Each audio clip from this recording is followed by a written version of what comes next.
আপনি আজকাল অনেক বেশি আমায় নজরে রাখছেন অতিথি। আমার এখন কি ভাবা উচিত? আপনি প্রেমে পড়েছেন নাকি ভালোবেসে ফেলেছেন? দুটোর মাঝে পার্থক্য আছে কি? অবশ্যই। প্রেমে যখন তখন পড়া যায়, যে কোনো বয়সে পড়া যায়। আপনি আপনার 60 বছর বয়সেও নির্দ্বিধায় প্রেমে পড়ে যেতে পারবেন। কিন্তু ভালোবাসার সংজ্ঞাটা আলাদা। ভালোবাসাটা হুট করে হয় না। কখনো প্রেমে পড়লেও ভালোবাসা হয়ে ওঠে না। বাড়ি থেকে পালিয়েছেন? আপনাকে দেখে মনে হচ্ছে যখন তখন জ্ঞান হারাবেন।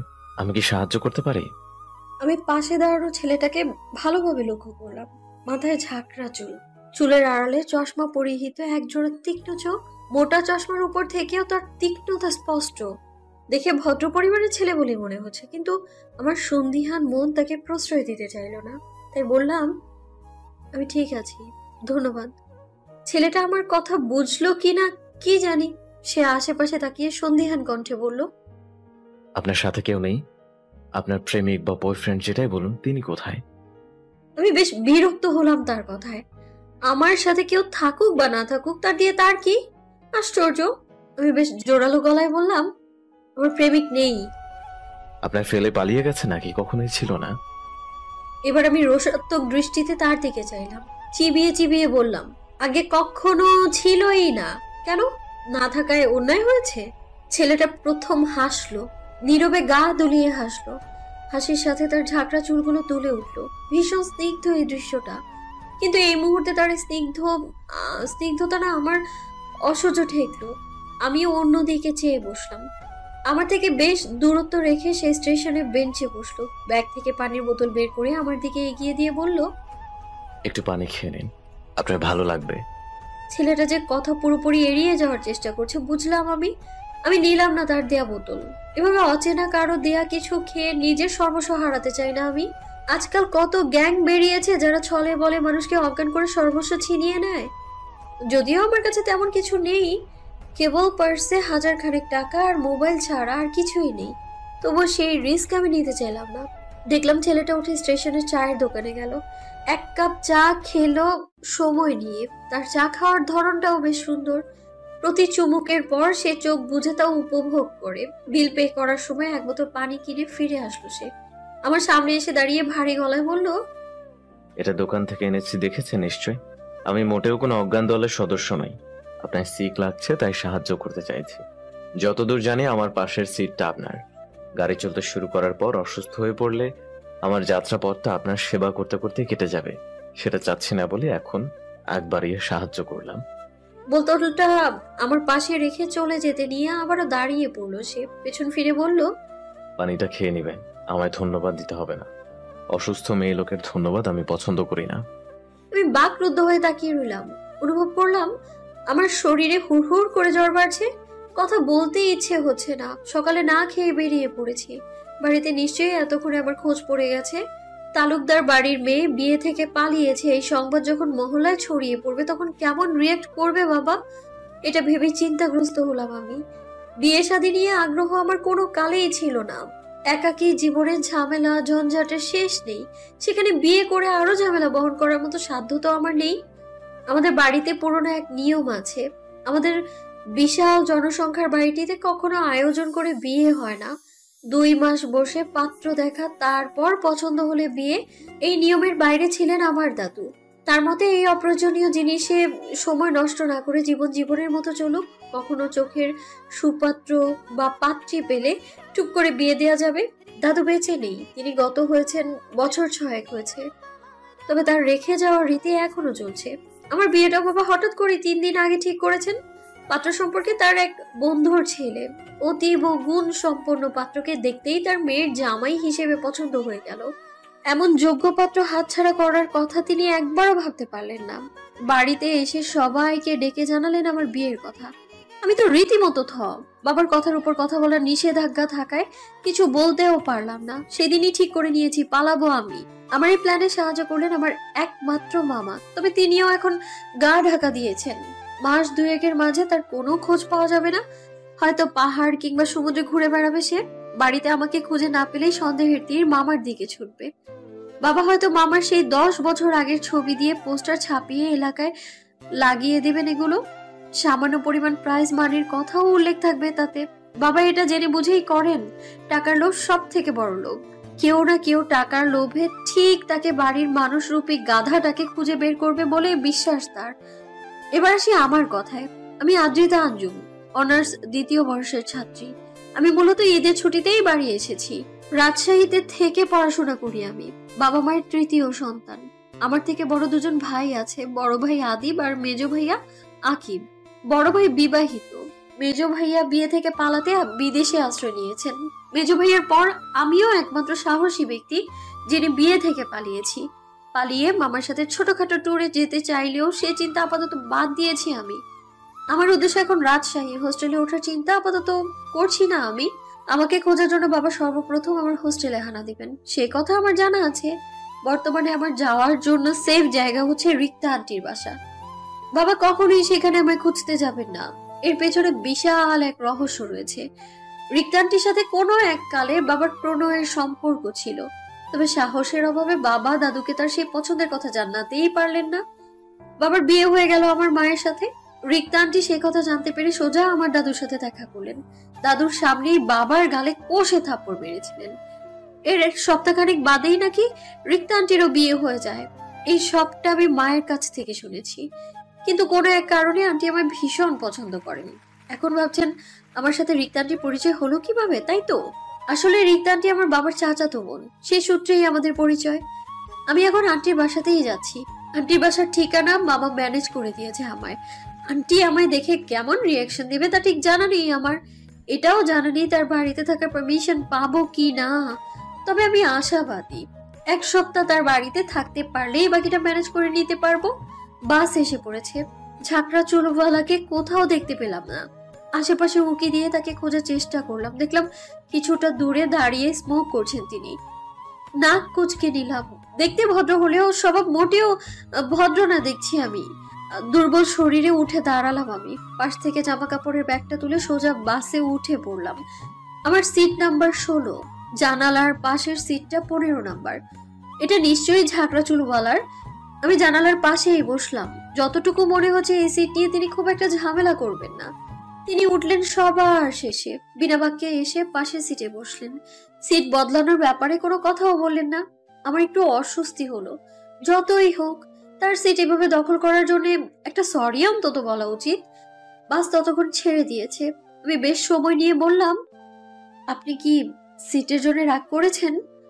আসলে আমি জানালার বাইরে না তাকিয়ে বাস জার্নি করতে পারি না। মাথা ঝিমঝিম ধরে যায়, বমি হয়।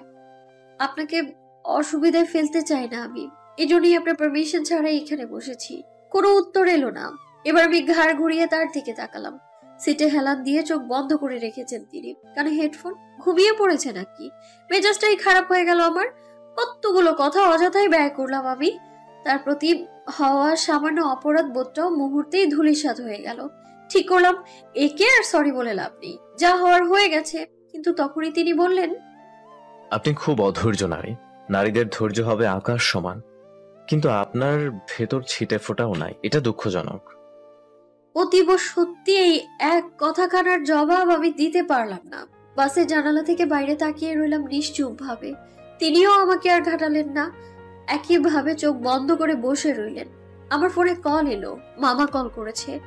কল ধরতেই মামার হাস্যোজ্জ্বল কণ্ঠস্বর কানে এলো, কিরে বাচ্চা, কত দূর? আমি ঠোঁট উল্টে জবাব দিলাম, মাত্র 20 মিনিট হলো গাড়ি ছেড়েছে, এখনো বেশ দেরি। তুমি কোথায় আছো? আমার কথা বাদ দে, তোর বাপ কি করেছে জানিস? আমার নামে মামলা করছে।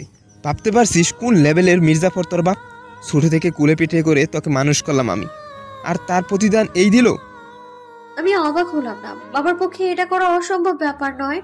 মামাকে সে আগেই বলে রেখেছিল, মামা যদি আর কোনো ঝামেলা বয়ে আনে তার ঘাড়ে, তাহলে সে মামাকে হাজতে পাঠাবে। আমি ছোট করে শ্বাস ফেলে বললাম, তুমি জানলে কিভাবে এত সব? তোর পালানোর পিছনে আমার কোনো হাত নেই, এটা প্রমাণ করতেই আমি নিজে তোর বাপকে কল করেছিলাম। তোর নতুন সিমের নাম্বারটাও তাকে দিয়েছি। তুই রাজশাহীতে যাচ্ছিস এটাও আমি বলেছি। মুখ ফসকে বাসের নাম্বারটা বলে দিয়েছি। কেবল কার বাড়িতে যাচ্ছিস সে কথা বলিনি। কিন্তু বেটা তার আগে আমার বিরুদ্ধে মামলা করে ফেলছে। আমি আঁতকে উঠলাম। চাপার রাগে ছলকে উঠল মস্তিষ্ক। মামাকে বললাম, কি করেছো তুমি বুঝতে পারছো? অবশ্যই বুঝতে পারছি। তোর বাপের মতো খাটো মস্তিষ্ক না আমার। কথা হচ্ছে তোর বাপ যখন তখন পুলিশ নিয়ে তোর বাস আটকাবে। তোর উচিত এখনই বাস থেকে নামে পড়া, ডিরেক্ট রাজশাহী না যেয়ে ভেঙে ভেঙে যাওয়া। তোর বাপের পক্ষে ওভাবে তোকে খুঁজে বের করা সম্ভব হবে না। আমি উদ্ভ্রান্তের মতো বাসের জানালা থেকে উকি দিলাম। পেছন থেকে কেউ আমায় টেনে সিটে বসিয়ে দিল। তাকিয়ে দেখলাম ঝাঁকড়া চুলের অধিকারী মানুষটা কপাল কুঁচকে বিরক্ত চোখে তাকিয়ে আছে। বেশ বিরক্ত গলায় বলল, মরতে চাচ্ছেন? অন্য কোনো ওয়েতে মরুন। এভাবে মরলে আজ আর আমার বাড়ি ফেরা হবে না। বুঝতেই পারছেন পুলিশের একটা ব্যাপার আছে, কিন্তু আমার বাড়ি ফেরাটা খুব জরুরি। ফোনের ওপাশ থেকে মামা বললেন। তোর পাশে কে? আমি জবাব দিলাম, একটা খারজ লোক, তার প্রতি কথায় জ্ঞান ঝরে পড়ে। মামা ওপাশ থেকে হু হা করে হাসলেন। হাসতে হাসতে বললেন, তোকে শেষবারের মতো একটা উপকার করি বাচ্চা, তুই ওই লোকের সাথেই পালিয়ে যা, নয়তো ওই লোককে নিয়ে পালিয়ে যা। না যেতে চাইলে হুমকি দে। তুই তোর বাপের মেয়ে হয়ে এটুকু তো করতে পারিস। হুমকি দেওয়ার ব্যাপারটা তোদের রক্তের সাথে মিশে আছে। আমি মামার মশকরা শোনার মুডে নেই এই মুহূর্তে, তাই রেগে বললাম, মশকরা রাখো তো, ভালো বুদ্ধি থাকলে দাও, বিপদে তো ফেলেছই, এখন বের হওয়ার একটা উপায় দাও অন্তত। আমি মোটেই মস্করা করছি না আদ্রি। ভেবে দেখ, তোর একার পক্ষে ভেঙে ভেঙে রাজশাহী যাওয়া কিছুতেই সম্ভব নয়। যতই হোক তুই সাহসী। যেতে রাত হবে, রাতের বেলা একা একটা মেয়ে জার্নি করা মোটেও সহজ কাজ না। লোকটার কাছে সাহায্য চা, দেখতে সুন্দর হলে প্রেমেও পড়তে পারিস। মামার পুরোপুরি কথা না মানতে চাইলেও বুঝলাম এটা সত্যি। আমার জন্য রাতে একা জার্নি করাটা সুবিধার হবে না, কিন্তু পাশের মানুষটা কি আদৌ হেল্প করবে? এই মুহূর্তে বাস থেকে নেমে না গেলে বাবার হাতে ধরা খাওয়ার সম্ভাবনা প্রায় 70 ভাগ। বাকি 30 ভাগ সম্ভাবনা রয়েছে পুলিশের হাতে থানায় যাওয়ার। বাবা হয়তো আমার নামেও ইতিমধ্যে মামলা ঠুকে দিয়েছেন, মানহানির মামলা।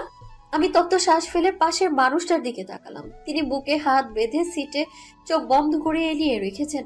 সূর্যের নরম আলো এসে তার মুখে পড়ছে, তাতে বিন্দু মাত্র বিরক্তি নেই তার চোখে মুখে। আমি পাহাড় সমান সংকোচ নিয়ে তাকে ডাকলাম, এই যে শুনছেন? তিনি শুনলেন না। আমি একটু আড়ষ্ট হয়ে বসলাম, আঙুল দিয়ে তার হাতে মৃদু টোকা দিলাম, মুখে বললাম, এই যে একটু দরকার। তিনি ধীরে সুস্থে চোখ মেলে তাকালেন, আমার দিকে পূর্ণ দৃষ্টি ফেলে বললেন, বলে ফেলুন, শুনছি। কেমন কাট কাট জবাব। আমি খানিক দ্বিধায় পড়লাম। অপরিচিত মানুষটাকে এতখানি ভরসা করা কি উচিত হবে? কিন্তু সামনে আসন্ন বিপদের কথা চিন্তা হতে দ্বিতীয়বার না ভেবে বলে ফেললাম, আমায় পালাতে হেল্প করুন প্লিজ। যখন তখন আমার বাবা পুলিশ সহিত এসে বাস থামিয়ে নিবে। তিনি ভ্রু কুঁচকে বললেন, আমি কি করতে পারি? সাহায্য, আমার সাথে চলুন। কিছু মুহূর্ত পূর্বে আপনি আমার দেয়া পানি খেতেও ভয় পাচ্ছিলেন, যতদূর মনে পড়ে। হঠাৎ এই মন পরিবর্তনের কারণ? আমি কিন্তু খারাপ হতেই পারি। আমি জবাব দিতে পারলাম না। আমি তো কেবল তাকে এখনো পুরোপুরি বিশ্বাস করে উঠতে পারছি না। কেবল সাহায্য চাওয়ার মতো মানুষ আশেপাশে নেই, তাই বাধ্য হয়ে তার সাহায্য নিচ্ছি। এই কথা তাকে বলা যাবে না তো। ততক্ষণে সে সিট ছেড়ে উঠে দাঁড়িয়েছে। বাসের হেল্পারকে ডেকে বললেন, মামা, বাস সাইড করো, এমার্জেন্সি, আমাদের এখনই নামতে হবে। পরক্ষণে আমার দিকে তাকিয়ে বলল, বসে আছেন কেন? চলে আসুন। সুন্দরী মেয়েদের আবদার প্রত্যাখ্যান করতে পারি না আমি। বাস সাইড করা হলো। হেল্পার লোকটা অল্প বয়সী। সে এগিয়ে এসে বলল, কেউ মারা গেছে ভাই? আমি তাকালাম আমার প্রতিবেশী সিটের ঝাঁকড়া চুলওয়ালার দিকে। সে বেশ স্বাভাবিকভাবেই বললেন, তার থেকেও ভয়ঙ্কর কিছু। ধন্যবাদ আপনাকে। আমরা নেমে পড়লাম বাস থেকে। দুরু দুরু মন নিয়ে ছোট ছোট পায়ে এগিয়ে চললাম তার পিছু পিছু। আমার ফোনে আবারও কল এলো মামার থেকে। রিসিভ করতেই তিনি বলে উঠলেন, সর্বনাশ হয়েছে, তোর বাপ 12 জন পুলিশ সমেত পরবর্তী স্টপে অপেক্ষা করছেন। কি স্বৈরাচারী বাপ তোর। আমি ক্লান্ত গলায় জবাব দিলাম, কোথায় আছি ঠিক বলতে পারছি না, বাস থেকে নেমেছি। পাশের যে খারস ব্যক্তি কোথায়, তাকে নিয়ে নেমেছিস? হুম। Good job. ফোনটা তার কাছে দে তো, ব্যাটাকে একটু গাটিয়ে দেখি।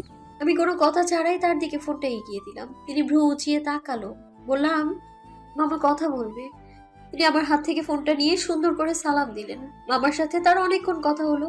আমি পুরোটা সময় চুপচাপ দাঁড়িয়েছিলাম। কল কাটতেই তিনি বলে উঠলেন, আপনার মামা বেশ মজার মানুষ।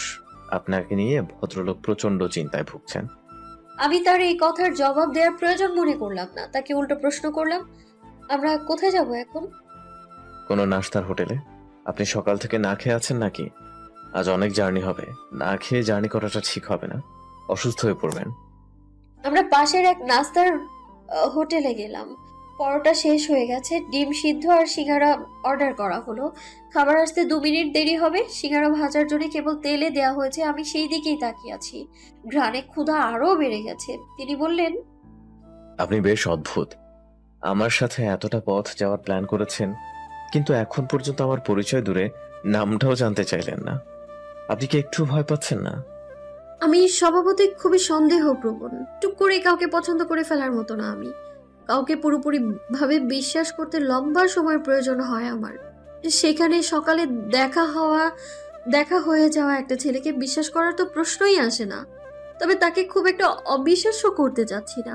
এতটুকু সময় তাতে যতটুকু বুঝেছি, সে বেশ প্রাণোচ্ছল স্বভাবের একজন মানুষ। মানুষের সাথে মিশে যেতে পারে মুহূর্তের মধ্যেই। এই ধরনের মানুষরা বিপদে জড়িয়ে পড়ে বেশি, কারণ তারা সহজেই সবাইকে বিশ্বাস করে নেয়। আমিও তো তার কাছে অজানা, তবু কেন সে হেল্প করতে চাইলো? কারণ সে বোকা, ভীষণ বোকা। এমনও হতে পারতো আমি তাকে অপহরণ করে মোটা অঙ্কের টাকা দাবি করলাম। তপ্ত শ্বাস ফেললাম আমি। তার দিকে সোজা চোখে তাকিয়ে বললাম, আমি আপনাকে বিশ্বাস করিনি, আমি কেবল আপনার উপর ভরসা রেখেছি। আপনি আমার ভরসা রাখতে না পারলে তা আমাকে কোনোভাবে ক্ষতি করতে পারবেন না। তিনি হাসলেন, নিঃশব্দে গা কাঁপিয়ে হাসি। আমি অপলক তাকিয়ে রইলাম। কি ভীষণ সুন্দর লাগছে। কোনো সিনেমার নায়ক কিংবা রাজকুমারের মতো সৌন্দর্য নেই তার, কিন্তু তবুও অপরূপ। যেন কোনো উপন্যাসের পাতা থেকে উঠে আসা শুদ্ধ মানব। আমার সত্যি তার নাম জানতে ইচ্ছে হলো। এই অদ্ভুত সুন্দর মানুষটার নামটাও নিশ্চয়ই অদ্ভুত হবে। খাবার চলে এসেছে। আমি পরোটা ছিঁড়ে মুখে না দিয়ে তার দিকে তাকালাম। জিভ দিয়ে ঠোঁট ভিজিয়ে নিয়ে বললাম, আপনার নাম? তিনি মাথা উঁচু করে ভ্রু বাঁকালেন। আমি নড়ে চড়ে পুনরায় বললাম, আপনার নাম জানতে চাচ্ছি। ভেবেছিলাম এই বিষয়ে সে মজা উড়াবে, হয়তো আবারও গা দুলিয়ে হাসবে, কিন্তু তেমন কিছুই না করে ফের স্বাভাবিকভাবেই জবাব দিলেন সে। স্বচ্ছ। আমি হেসে বললাম, ইউ মিন পরিষ্কার? এটাই আপনার নাম? তিনি মুচকি হাসলেন। খাবার চিবোতে চিবোতে বললেন, কেন? আপনার আমার নামটা পছন্দ হয়নি? পছন্দ না হলে আপনি একটা নাম দিতে পারেন। পছন্দ কেন হবে না? নামটা একদম আপনিই টাইপ। বরং আপনার নাম এটা না হয়ে অন্য কিছু হলেই বেমানান লাগতো। তিনি পুনরায় হাসলেন, তবে জবাব দিলেন না। খাওয়া দাওয়া শেষে আমরা অটোয় চেপে রেল স্টেশন চলে গেলাম। জীবনের প্রথম রেল যাত্রা হতে চলেছে আমার। আইডিয়াটা স্বচ্ছর। রেল মাঝ রাস্তায় থামিয়ে দেওয়ার ক্ষমতা আমার বাবার নেই, তাই এটা আপাতত সেফ বলা চলে। স্বচ্ছ পুরো একটা কেবিন বুক করতে চাইলেন, কিন্তু আমি বাধা দিলাম। অপরিচিত একটা ছেলের সাথে কেবিনে একা যাওয়াটা আপাতত দৃষ্টিতে খারাপ বলেই মনে হলো আমার। নর্মাল 2টো টিকিট কাটা হলো। রাজশাহীতে পৌঁছাতে প্রায় 6 ঘন্টার মতো লাগবে। দীর্ঘ জার্নি। ছোটবেলায় ট্রেন কবিতায় পড়েছিলাম, ট্রেন ঝক ঝকাঝক শব্দে চলে। আজ তার নিজ থেকে উপলব্ধি করলাম, কি ভীষণ শব্দ। মাথা ধরে আসে, তবুও ভালো লাগছে। ট্রেনের জানালা থেকে পুরো আকাশটা দেখা যাচ্ছে।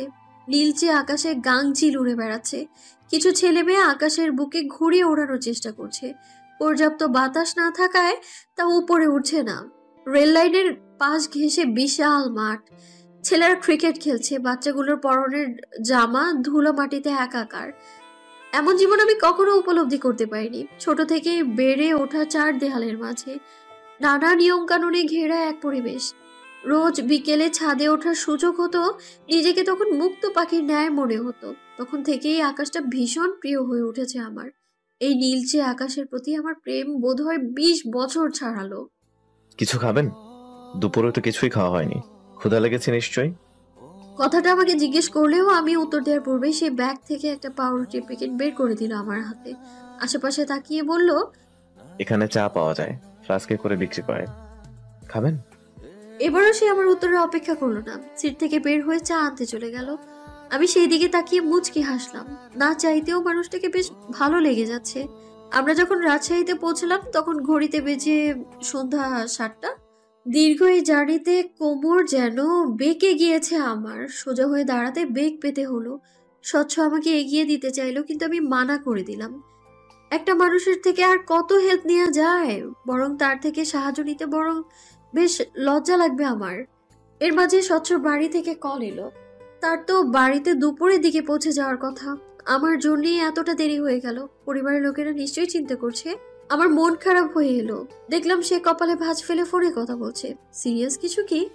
স্বচ্ছ কথা শেষ করে বেশ স্বাভাবিকভাবেই জানালো, আমাকে এখন যেতে হবে মিস, দুঃখিত। আপনার হয়তো বাকিটা একাকেই ম্যানেজ করতে হবে। সাবধানে থাকবেন। আমার হয়তো মন খারাপ হলো সামান্য, কিন্তু তাতে পাত্তা দিলাম না। হেসে বললাম, আপনাকে ধন্যবাদ, বাকিটা আমি একাই যেতে পারবো, আপনি যেতে পারেন। স্বচ্ছ চলে গেল। আমি ঠায় দাঁড়িয়ে রইলাম। আন্টির বাসা তো আমি চিনি না। রাজশাহীতে আমি পড়াশোনার জন্য থাকলেও হল থেকে বেরিয়ে কখনো কোথাও ঘুরতে যাওয়া হয়নি আমার। কাজেই এই শহরে কিছুই আমার চেনা না। আমি আরো কিছুক্ষণ দাঁড়িয়ে রইলাম। খানিক ভাবনা চিন্তা করে অটো ঠিক করলাম। মামা আমাকে যে ঠিকানাটা দিয়েছিল সেটা মনে পড়তেই নিজেকে হালকা লাগলো।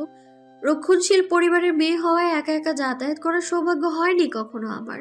আজ এতটা পথ পরিবারকে না জানিয়ে এসে এখন খানিকটা ভীতি অনুভব করলাম। একা চলাটা কতটা কঠিন আমার জন্য ভাবতেই বুক শুকিয়ে আসছে আমার।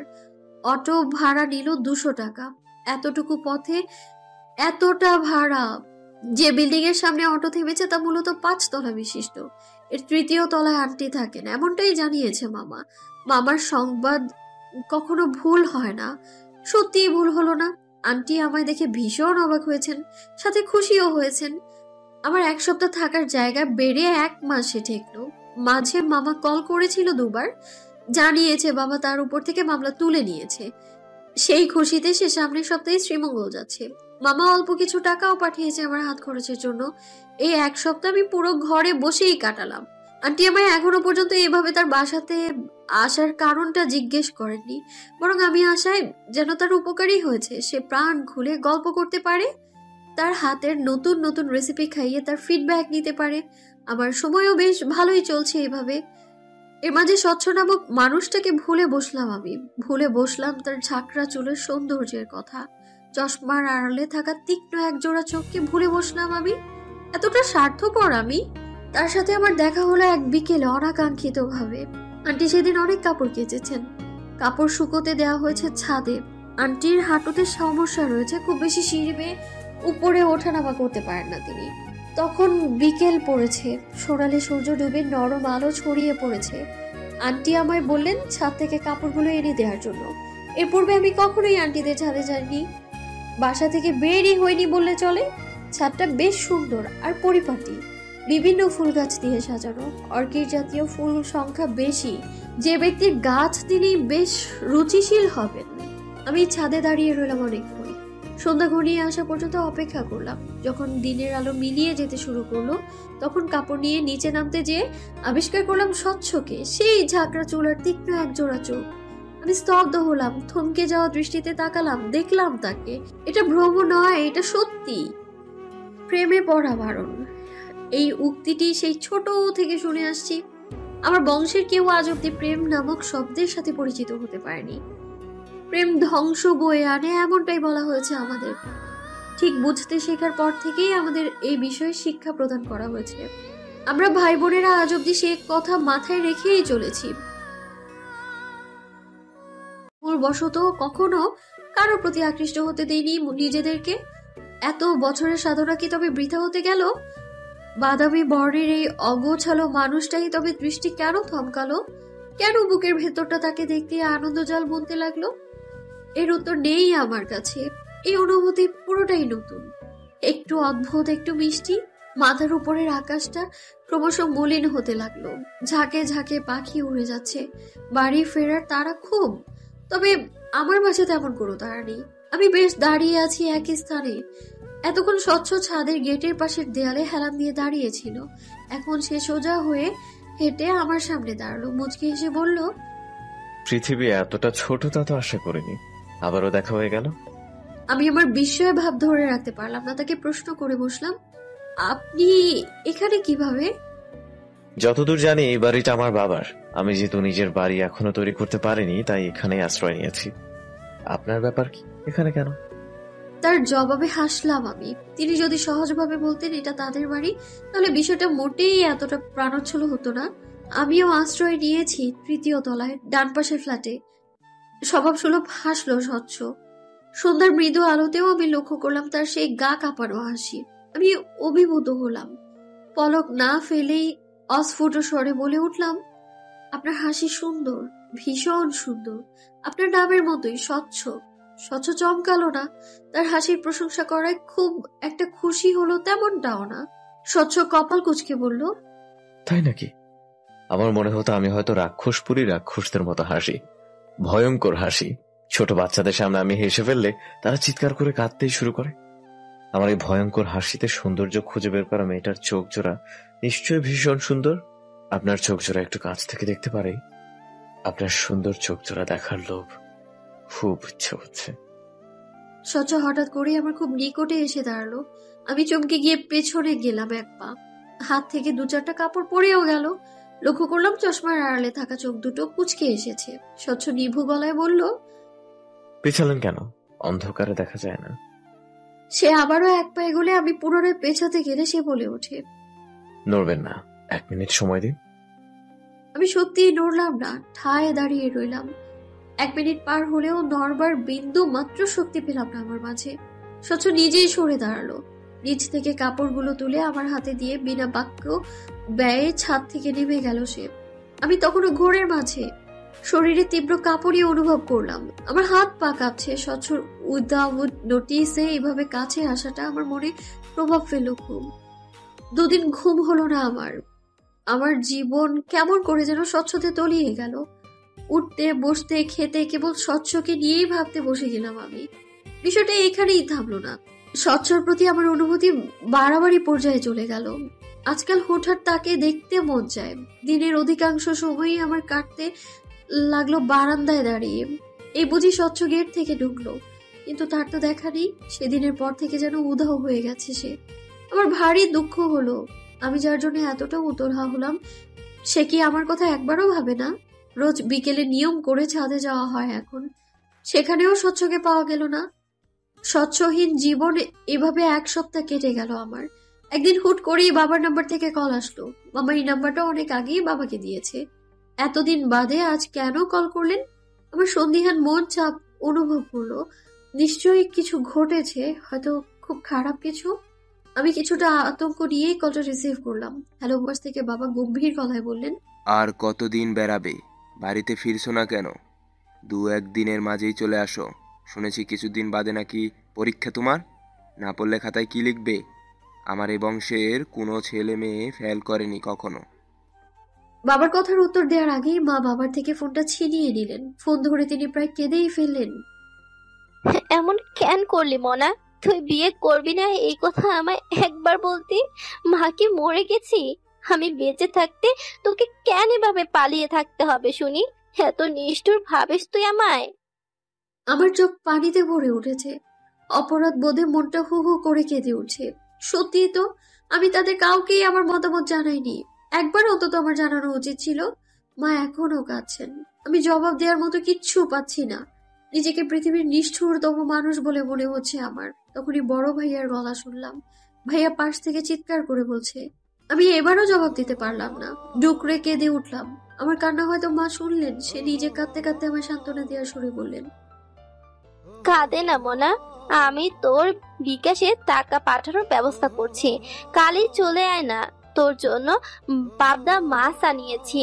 তোর ছোট্ট চাচু বাজার থেকে টাটকা মাছ খুঁজে এনেছে। বাবা মায়ের হাত থেকে ফোনটা নিয়ে নিলেন আর ধমক দিয়ে বললেন, কি শুরু করলে? এমন মরা কান্না শুরু করেছো কেন? আমি এখনো মরিনি। আর হ্যাঁ, তুমি আদ্রিতা, বাড়ি ফেরার জন্য প্রস্তুত হও। এতদিন মানুষের বাসায় থাকা ভালো না। এখন রাখছি। ফোনটা কেটে গেল। আমি সেদিন পুরো রাত কাঁদলাম। আন্টি এসে খেতে ডেকে গেল, আমি গেলাম না। পরক্ষণে আন্টি ভাত নিয়ে রুমে আসলেন, জোর করে খাইয়ে দিলেন আমায়। এতেও আমার দুঃখ হলো খুব। আমি আন্টিকে জড়িয়ে ধরে কেঁদে ফেললাম। তোমায় খুব মিস করবো আন্টি। এত কেন ভালোবাসলে তুমি আমায়? এখন তোমায় ছাড়া যেতেও আমার কষ্ট হবে খুব। আন্টি হাসলেন। যত্ন করে তার শাড়ির আঁচলে মুখটা মুছে দিলেন, চোখ মুছে দিলেন আমার। কাঁদে না পাগল মেয়ে, তোমার লেখাপড়া তো এখানে, যখন ইচ্ছা তখনই চাইলেই চলে আসবে। আমার কান্না থামলো। সত্যিই তো তাই। পরদিন সকালে আমার যাওয়া হলো না। আন্টি যেতে দিলেন না। সেদিন আন্টির বিবাহ বার্ষিকী ছিল। আন্টি ভালো মন্দ রান্না করলেন। সব ফ্ল্যাটে খাবার দেওয়া হলো। বাড়িওয়ালার বাড়িতে খাবার পাঠাতে দেওয়া হলো আমাকে। আমি সাথে সাথেই রাজি হয়ে গেলাম। বাড়িওয়ালার ফ্ল্যাট দ্বিতীয় তলায়। দ্বিতীয় তলায় একটাই ফ্ল্যাট, পুরো ফ্লোরটাই তাদের। কাঠের বিশাল দুপাটের দরজা। আমি বেল দিলাম, আগ্রহ ভরা দৃষ্টিতে চেয়ে রইলাম দরজার দিকে। তখনই দরজাটা খুলে উকে দিল কাঙ্ক্ষিত পুরুষটি। কতদিন বাদে দেখলাম তাকে। হৃৎপিণ্ডটা সেকেন্ডের জন্য হলেও থমকালো আমার। তার মাঝে তেমন কোনো লক্ষণ দেখা গেল না। সে তার স্বভাব মতোই হাসলো, বলল, আকাশ থেকে নেমে আসা অপসরী আমার ফ্ল্যাটের সামনে হাজির হলো কোন উদ্দেশ্যে? কিছু সময় সামনে দাঁড়িয়ে থাকা মানুষটাকে হাজারো বুঝতে চেষ্টা করলেও কেন যেন বোঝা হয়ে ওঠে না। আমিও তেমনি স্বচ্ছকে বুঝতে পারি না। তার ওই গাঢ় চোখের চাহনির পেছনের গোপনতা ধরতে পারি না আমি। দীর্ঘদিন তাকে দেখতে না পেরে যে ব্যথা অনুভব হয়েছিল, তাকে দেখা মাত্র তা আবারও গাঢ় হলো আমার। তার এই নির্লিপ্ততা আমার পোড়ালো খুব। তিনি তখনও নির্লিপ্ত দাঁড়িয়ে। ভেতরে আসবেন নাকি এভাবেই এক যুগ পার করবেন? আমি তার দিকে ঝাঁপিতে ঢাকা প্লেটটা এগিয়ে দিলাম। মুখে বললাম, আন্টি পাঠিয়েছে তার বিবাহ বার্ষিকী উপলক্ষে। স্বচ্ছ প্লেটটা নিল না, কেমন ভ্রু বাঁকিয়ে তাকালো। হঠাৎ করেই সে দরজা থেকে সরে দাঁড়িয়ে দরজাটা পুরোপুরিভাবে খুলে দিল। ভেতরে চলে আসুন, আম্মু কিচেনে আছে, তার কাছে দিয়ে দেন। অবশ্যই তাকে নিজের পরিচয় দিতে ভুলবেন না। অপরিচিত মানুষ দেখলে ঘাবড়ে যেয়ে চিৎকার চেঁচামেচি করার অভ্যাস আছে তার। কথা শেষ করে স্বচ্ছ উল্টো পথে হেঁটে রুমে ঢুকে দরজাটা বন্ধ করে দিল। একটু অপমান বোধ করলাম। আমি তার বাসায় প্রথম পা রেখেছি, তার অন্তত আমাকে আপ্যায়ন করা উচিত ছিল। এভাবে মুখের ওপর উল্টো পথে হেঁটে দরজাটা আটকে দেওয়া কেমন সভ্যতা এটা? স্বচ্ছর এই আচরণে সব থেকে আহত হলো আমার ব্যক্তিত্ব। লজ্জায় মাটির সাথে মিশে যেতে মন চাইলো আমার। তার প্রতি ভালো লাগা ইতিমধ্যে ইগোর কাছে মাটি চাপা পড়েছে। স্বচ্ছদের বাসার বেগুন ভাজা হচ্ছে, সাথে চিনি গুঁড়া চালের পোলাও। ঘ্রাণে পুরো ঘর ভরে উঠেছে। রান্নাঘর থেকে টুংটাং শব্দ আসছে। আমি অস্বস্তি অনুভব করলাম। এভাবে অজানা কারো রান্নাঘরে চলে যাওয়াটা বেশ অস্বস্তিকর। আমি খুব খুব করে কেসে উঠলাম। রান্নাঘর থেকে স্বচ্ছর মা বলে উঠলেন, কে ওখানে? কে এসেছে ঘরে? বলতে বলতেই তিনি খুন্তা হাতে বেরিয়ে এলেন। গেরুয়া রঙের ছাপার একটা শাড়ি পরনে বেশ স্বাস্থ্যবান একজন মহিলা তিনি। গায়ের রং ধবধবে ফর্সা না হলেও বেশ উজ্জ্বল। বোঝাই যাচ্ছে স্বচ্ছতার গায়ের রং পায়নি, চেহারাও তেমন একটা মিল নেই। স্বচ্ছর ভাষ্য মতে তার মা অপরিচিত কাউকে দেখলে চিৎকার চেঁচামেচি করেন, কিন্তু তেমন কিছুই তিনি করলেন না। তবে বেশ বিরক্ত হলেন বোধ হয়। আমায় দেখতেই তার চোখ মুখে কেমন বিষাদ নেমে এলো। তিরিক্ষি মেজাজে বললেন, তুমি এখানে কেন? কিভাবে ঢুকলে? এতক্ষণের অস্বস্তি বোধের পারদটা এবার একেবারে স্কেল ছাড়ালো। প্রথম দেখায় বুঝি কেউ কাউকে এমন প্রশ্ন করে, নাকি এটা তাদের পারিবারিক সমস্যা? কিছুক্ষণ পূর্বে স্বচ্ছ অমানবিক আচরণ করলো, আর এখন তার মা। এমন পরিস্থিতিতে কিভাবে নিজের পরিচয় দিতে হয় জানা নেই আমার। তবুও দেয়ার মতো উপযুক্ত কোনো উত্তর খুঁজতে লাগলাম আমি। এসবের মাঝে স্বচ্ছ এখন পৌঁছে পেছনে এসে দাঁড়িয়েছে, সেটা টের পাইনি আমি। আম্মু, তিনি 3rd ফ্লোরের রিক্তা আন্টির বাসার অতিথি। আজ আন্টির বিবাহ বার্ষিকী। আন্টি খাবার পাঠিয়েছেন, সেটাই দিতে এসেছে। স্বচ্ছর প্রতি কৃতজ্ঞ অনুভব করলাম। একবার তার দিকে ফিরে দেখলাম সে ডাইনিং এর চেয়ারে বসে ফোনে কিছু একটা করছে। ভীষণ মনোযোগে চেয়ে আছে ফোনের স্ক্রিনে। এভাবে যদি একবার আমায় দেখতো, নিশ্চিত তার ওই গভীর চোখ জোড়া আমার ভেতরের তোলপাড়টা দেখতে পারতো। ওটা টেবিলে রেখে দাও। রিক্তা আপা কি হন তোমার? আমি পুনরায় ঘুরে স্বচ্ছের মায়ের দিকে তাকালাম। কেমন কঠিন করে রেখেছেন তিনি চোখ মুখ। আমি প্লেট টেবিলে নামিয়ে রেখে বললাম, তিনি সম্পর্কে আমার বাবার কাজিন হয়। আমি আন্টি বলে ডাকি তাকে। আমার কথার পিঠে তিনি আবার আর কিছু বললেন না। দ্রুত পায়ে রান্নাঘরে ঢুকে গেলেন। পোড়া গন্ধ আসছে, বেগুন ভাজা হয়তো পুড়ে গেছে। স্বচ্ছ, অতিথিকে দাঁড় করিয়ে না রেখে সোফায় বসতে দে। এই দুপুরে তো চা দেওয়া যাবে না। আমি শরবত বানাচ্ছি, চিনিটাও শেষ। দোকান থেকে 1 কেজি চিনি আন। তোর বাপটা সকালে বের হলো, আর খোঁজই নেই। বাজার করতে হবে যে, সে চিন্তা আছে তার। ভদ্রমহিলা আরো কিছু বিলাপ করলেন। আমি চুপচাপ দাঁড়িয়ে রইলাম। এখান থেকে চলে যাওয়ার বাহানা খুঁজলাম। এতটা অস্বস্তিতে এর আগে কখনোই পড়িনি আমি। স্বচ্ছ চেয়ার ছেড়ে উঠে দাঁড়িয়েছে। চলে আসুন মিস অতিথি, আপনার আপ্যায়ন করার সামান্য সুযোগ দেন এই মানবকে। বলেই তিনি হেসে হাতের ইশারা করলেন বসার ঘরের দিকে। আমি কথা না বলে তাকে অনুসরণ করলাম। আমায় বসার ঘরের সোফায় বসতে বলে স্বচ্ছ বেরিয়ে গেল। হয়তো দোকানে গেছে চিনি আনতে। এত বড় ফ্ল্যাটে আমি আর কোনো জীবন্ত প্রাণের অস্তিত্ব অনুভব করতে পারলাম না। এই পরিবারের সদস্য সংখ্যা কি কেবল 3 জন? মাথার উপরের ফ্যানটা বেশ শব্দ করে ঘুরছে। বেশ পুরনো হলেও নতুন করে রং করা হয়েছে ফ্যানের গায়ে। কথায় আছে না, পুরনো জিনিস খাঁটি হয় বেশ। ফ্যানটা শব্দ করলে ঘুরলেও বাতাস হয় দারুণ। আমি বেশ মনোযোগ দিয়ে আশেপাশে তাকালাম। ঘরের আসবাবপত্রগুলো সবই বেশ পুরাতন। সোফার পাশে 4 তাকে ছোট্ট একটা শোকেস, তাতে কেবল পুরনো সময়ের ক্যাসেট সাজিয়ে রাখা। এ পরিবারের কেউ একজন রয়েছেন যিনি সঙ্গীত প্রিয়। শোকেসের উপরেই রয়েছে ক্যাসেট প্লেয়ার। সোফার অন্য পাশে ছোট্ট টেবিলে রয়েছে একটা ফুলদানি, তার পাশেই টেলিফোন। আজকাল খুব কম বাড়িতেই টেলিফোনের ব্যবস্থা আছে। বুঝলাম এই যুগে এসেও স্বচ্ছদের জীবন ধারণা বেশ পুরাতন ধাঁচের। স্বচ্ছ ফিরে এলো মিনিট 10 পর। আমাকে দেখি মুচকি হেসে বলল, অনেক অপেক্ষা করালাম নাকি? রাগ করবেন না অতিথি, দোকানপাট প্রায় সব বন্ধ এই সময়, তাই দেরি হলো। দেখলাম স্বচ্ছ বেশ ঘেমে গেছে। মেরুন রঙের টি শার্টটার পিঠের দিকটায় ভিজে গায়ের সাথে লেগে আছে, মুখেও বিন্দু বিন্দু ঘাম। সে আমার থেকে কিছুটা দূরত্ব রেখে বসলো, চোখ থেকে চশমাটা খুলে টিস্যু দিয়ে মুখটা মুছলো। এই প্রথম আমি তার চোখ জোড়া চশমা বিহীন দেখলাম। বাদামি রঙের চোখ জোড়া কি ভীষণ সুন্দর, ভয়ঙ্কর সুন্দর। স্বচ্ছ পুনরায় চশমা পরতে নিলে আমি ব্যস্ত গলায় বললাম, পরবে না, এভাবেই থাকুন। আপনার চোখ জোড়া সুন্দর। চশমাহীন চোখে স্বচ্ছ আমার দিকে গভীর চোখে তাকালো। আমি বোধহয় বেহায়া হলাম, লজ্জা ভুলে গিয়ে চেয়ে রইলাম তার দিকে। স্বচ্ছ বেশ গভীর গলায় বলল, এভাবে চেয়ে থাকলে প্রেমে পড়ে যাবেন।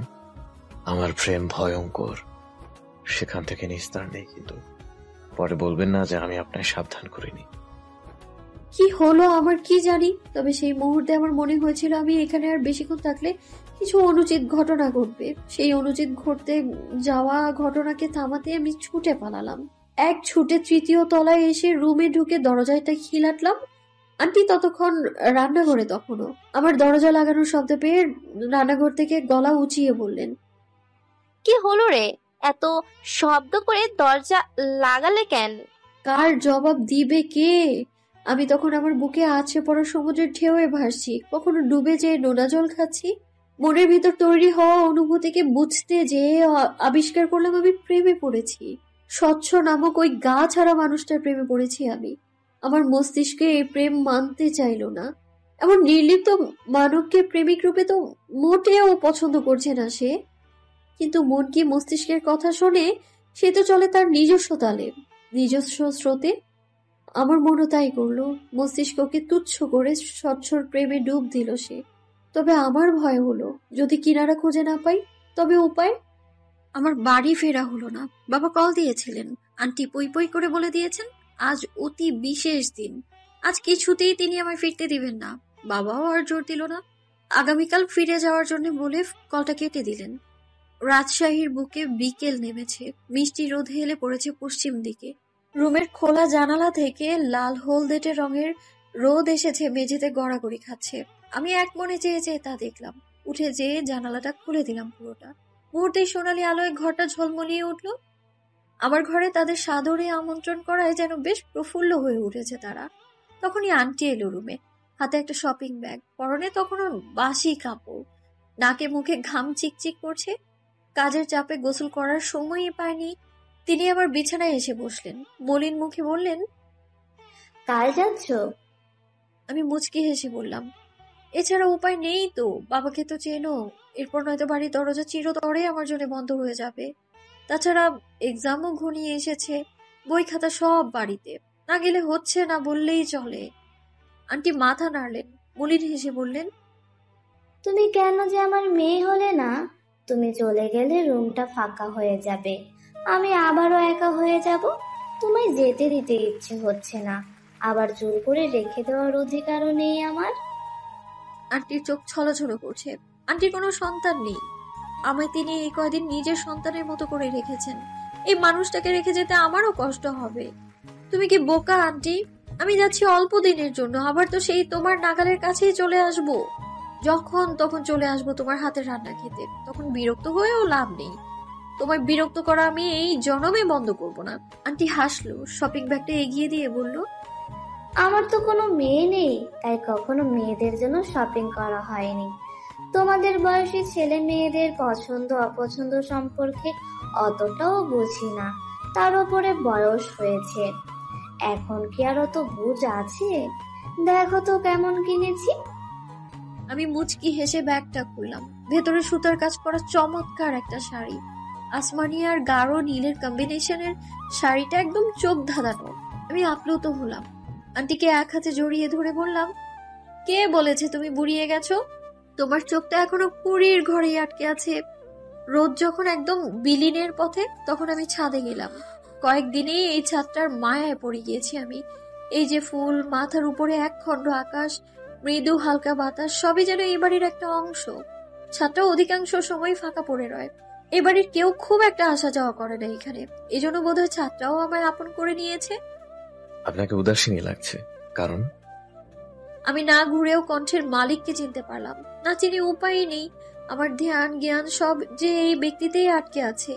স্বচ্ছ বিশাল এক বালতি হাতে ছাদে এসেছে। ছাদের এক কোণে পানির কল থেকে বালতিটা পানি ভরতে দিয়েছে সে। গাছগুলো আপনার?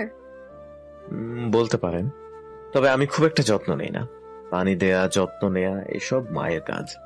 নিজের যত্ন নিতেই সময় হয় না, সেখানে গাছের যত্নের কথা ভাবাটা বিলাসিতা।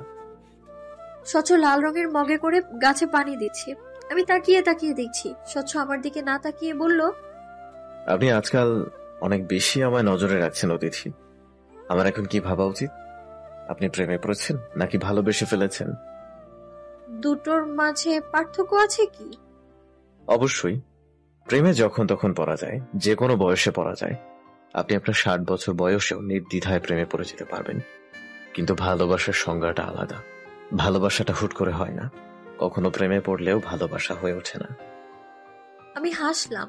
দুপায়ে এগিয়ে যেয়ে তার কিছুটা পাশে দাঁড়ালাম। মনে হচ্ছে আপনার এই ব্যাপারে যথেষ্ট অভিজ্ঞতা আছে। কখনো কাউকে ভালোবেসেছিলেন নাকি? স্বচ্ছ গাছে পানি দেয়া থামিয়ে সোজা হয়ে দাঁড়ালো। ঝাঁকড়া চুলগুলো হাত দিয়ে নাড়িয়ে বলল, যদি হ্যাঁ বলি আপনি কি কষ্ট পাবেন অতিথি? আমি সোজা চোখে তাকালাম। এ লোক কখনোই সোজাভাবে কিছু বলতে পারে না। ঘুরিয়ে পেঁচিয়ে তীরটা সর্বদা আমার দিকেই তাক করবে। আমাকে অস্বস্তিতে ফেলাই যেন এর একমাত্র লক্ষ্য। আমিও তার জবাব না দিয়ে উল্টো প্রশ্ন করলাম, আমি কষ্ট পেলে কি আপনি আপনার ভালোবাসার ইতিহাস বদলে ফেলবেন? স্বচ্ছ বিভ্রান্ত হলো না, মুচকি হেসে বলল, আপনার জন্য এটুকু করতেই পারি। কেন করবেন? কারণ আছে নিশ্চয়ই। কিংবা এমনও হতে পারে আপনি আমার মাঝে আটকে গেছেন। লেট মি আস্ক ইউ, প্রেমে পড়েছেন নাকি ভালোবেসে ফেলেছেন? আমি চকচকে চোখে চেয়ে আছি স্বচ্ছের দিকে উত্তরের আশায়। স্বচ্ছর দৃষ্টি শান্ত হয়ে এসেছে। কেমন ঘোর লেগে যাচ্ছে তার চোখের দিকে তাকালে। আমি শক্ত হয়ে দাঁড়ালাম। তার মুখ থেকে হ্যাঁ না দু ধরনের উত্তর শোনার জন্যই নিজেকে প্রস্তুত করলাম। স্বচ্ছ হুট করেই উত্তর দিল না, সময় নিল। চোখ থেকে চশমা খুলে চশমার গ্লাস গেঞ্জিতে মুছল। পুনরায় তার চোখে দিয়ে আমার দিকে ফিরল, বলল, আমি কেন চশমা পরে থাকি জানেন? স্পষ্ট দেখতে সমস্যা বলে নয়। সবাই তেমনটাই ভাবে, কিন্তু আমার চোখের দৃষ্টিশক্তি ঠিকঠাক রয়েছে। আমি কেবল নিজেকে লুকাতে এই পথ বেছে নিয়েছি।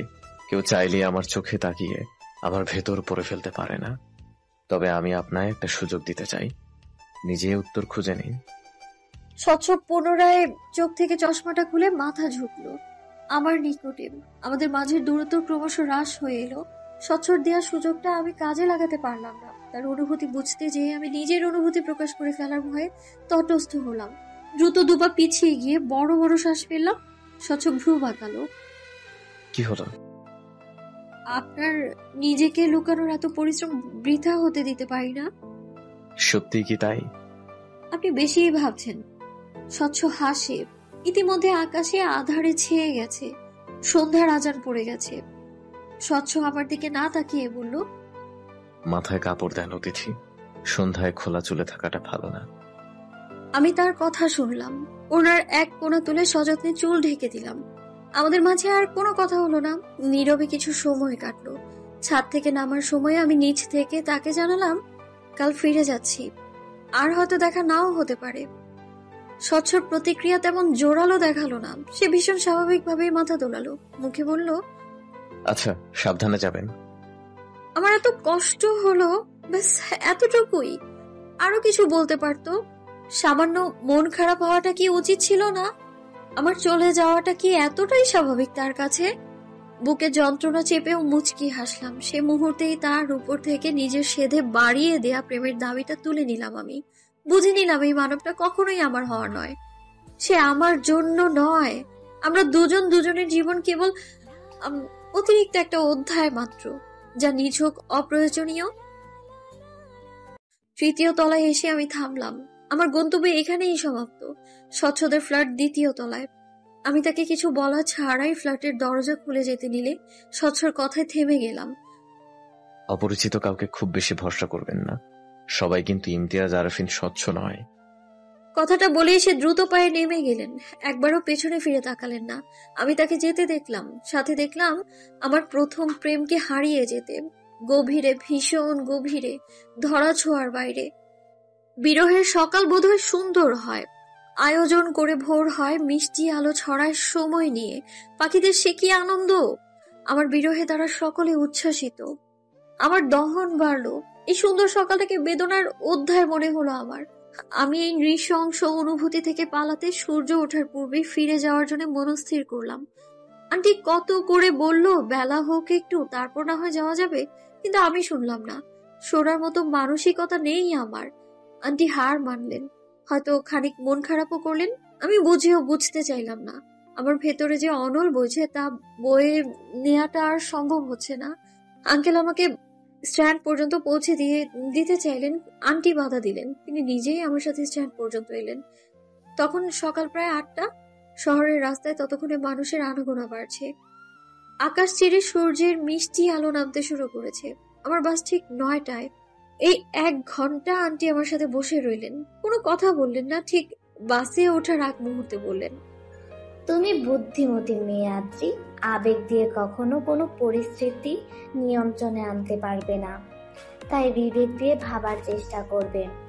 বোকা সিদ্ধান্ত নিবে না কখনো। একটা ভুল সিদ্ধান্ত আমাদের জীবনের চলার পথ বদলে দেয়। আশা করি আমার এই কথাগুলো স্মরণে রাখবে। আন্টির কথা তখন না বুঝলেও বুঝলাম 2 দিন পর। সেদিন আমাদের বাড়িতে অতিথি আসার কথা। ছোট চাচির বাবার বাড়ির লোকজন আসবে।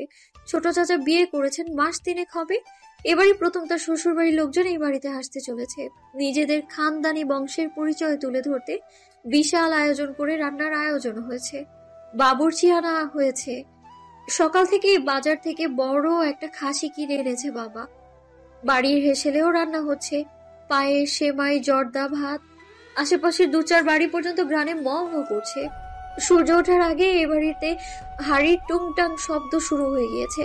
আমার ঘুম ভাঙলো সবার হুড়োহুড়ির শব্দে। আমার ঘরটা দোতলার শেষ প্রান্তে। এই বাড়ির সকল ছেলে মেয়েদের ঘর দোতলায়। নিচ তলায় বাড়ির মুরব্বীদের ঘর, অর্থাৎ বাবা, মা, চাচা, মামা, তাদের। কাজের লোকেদের জন্যও নিচ তলাতেই থাকার ব্যবস্থা করা হয়েছে। আমরা মোট ভাই বোন 12 জন। আবার বাবারা 4 ভাই, ফুপু আছেন 2 জন। তবে কোনো এক কারণে তাদের সাথে ভালো সম্পর্ক নেই। কেন নেই তা জানার বিন্দু আগ্রহ আমার মাঝে নেই। নিজের সাথে এই বাড়ির সম্পর্কেরই টানাপোড়েন চলছে, সেখানে অন্যটা ভাবার সময় কই আমার। আমার ঘুম ভাঙলো ঠিক 8টায়। রাতে ঘুমিয়েছিলাম 4টা নাগাদ, অর্থাৎ মাত্র 4 ঘন্টা। মাথা ভার অনুভব করলাম। বাহির থেকে স্বামীর কণ্ঠ শোনা যাচ্ছে। সে চিৎকার করে কেউ একজনকে বলছে, বেটা যা বলি তাই কর, এত বুঝিস কেন? বাড়ির পেছনে মেজো চাচা জানাচ্ছেন, তার কাছে দিয়ে আমি চোখ খিচে বন্ধ করে নিলাম। ব্যর্থ চেষ্টা করলাম আরো কিছুটা সময় ঘুমানোর। তখনই সাবিনা হুড়মুড়িয়ে আমার রুমে ঢুকলো। আমি কপালে ভাঁজ ফেলে তাকাতেই ও শুকনো হেসে বলল, আপা তোমার কাছে হেয়ার ড্রায়ার আছে? আমারটা নষ্ট হয়ে গেছে। 9টায় ক্লাস আছে, চুল না শুকিয়ে বের হতে দেবে না আম্মা। এ বাড়ির কেজি খানেক নিয়মের মাঝে অন্যতম নিয়ম হলো ভেজা চুলে বাইরে না যাওয়া। এর কোনো যুক্তিসঙ্গত কারণ নেই, তবুও নিয়মের তালিকাভুক্ত করা হয়েছে।